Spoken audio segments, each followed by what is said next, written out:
करते आपको याद हो जाए। मुस्तदरक लिल हाकिम में हदीस है, हज़रत अनस बिन मालिक रज़ी अल्लाह तआला अन्हु फरमाते हैं, एक भाई हुजूर की बारगाह में बैठा रहता था, निकम्मा नहीं था। शारीहीन हदीस कहते हैं कि किसी मजबूरी से वो काम नहीं कर पाता था, या करता था तो काम आगे नहीं चल पाता था, ज़हनी सलाहियत ही शायद ज़्यादा नहीं थी। ये हदीस मिशकात में भी मौजूद है, मुस्तदरक लिल हाकिम में भी मौजूद है। हज़रत अनस बिन मालिक रज़ी अल्लाह तआला अन्हु फरमाते हैं, वो हुजूर की बारगाह नाज में बैठा रहता था।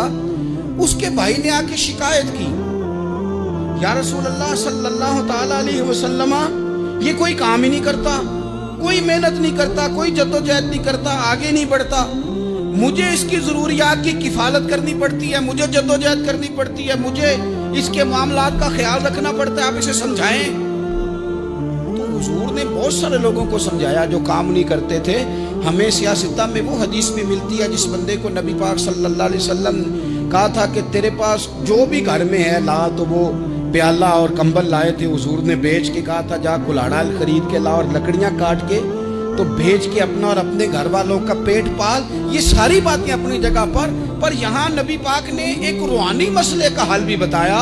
अल्लाह के महबूब अलैहिस्सलाम से अर्ज की, हुजूर ये यहीं बैठा रहता है और सारे ही काम मुझे करने पड़ते हैं। तो हुजूर ने नजर मुबारक उठा के भाई की जानिब देखा, जो भाई का शिकवा कर रहा था, तो करीम महबूब फरमाने लगे, हो सकता है ये जुमले मेरे महबूब के, इनको कहीं लिखना, इनकी मिठास देखो, इनका हुस्न देखो, और भाइयों की मोहब्बत के बीज जो रसूल पाक पैबंद लगा रहे हैं और जोड़ रहे हैं, और जिस अंदाज में भाई को भाई से मिला रहे हैं, उस लहजे के हुस्न की मिठास को भी जरा चख के देखो।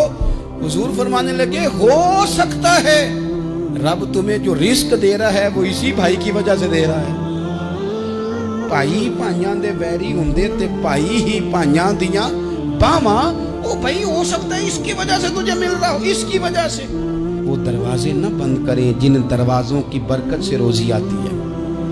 कभी भी वो काम ना करें जिन कामों की अगर आपको कल तक बरकत थी, कल तक काम ठीक चल रहा था, कल तक निज़ाम बेहतर था, और आज आपको महसूस होता है कि कहीं कमजोरी आ गई है, कहीं हालात उस तरह के नहीं रहे, तो फिर आप गौर करें, कहीं ऐसा तो नहीं किसी गरीब का आपके घर से रिस्क जाता था और आपने बंद कर दिया, किसी की मदद होती थी आपने बंद कर दी, किसी के साथ शफकत होती थी आपने बंद कर दी, कोई शख्स आपकी वजह से तसल्ली में था और फिर आपने उसे तकलीफ में डाल दिया।